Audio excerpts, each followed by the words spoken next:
আসলো virus corona কিয়ামতের নমুনা, আমার আল্লাহ ছাড়া কেউ তো জানে না।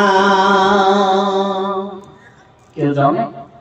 আসলো ভাইরাস করোনা কিয়ামতের নমুনা, আমার আল্লাহ ছাড়া কেউ তো জানে না।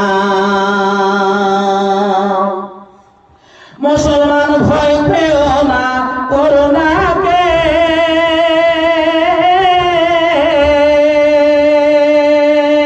ভয় করো আমার আল্লাহ তাআলাকে। সংকটে পড়িবে মানুষ, কেউ তো কারো হবে না, আমার আল্লাহ ছাড়া কেউ তো জানে না। ও মসজিদেতে যাইতে মানা, মানুষ দেখবে কিয়ামতের নমুনা, বিপদে পড়িবে মানুষ, কেউ তো কারো হবে না, আমার আল্লাহ ছাড়া কেউ তো জানে না।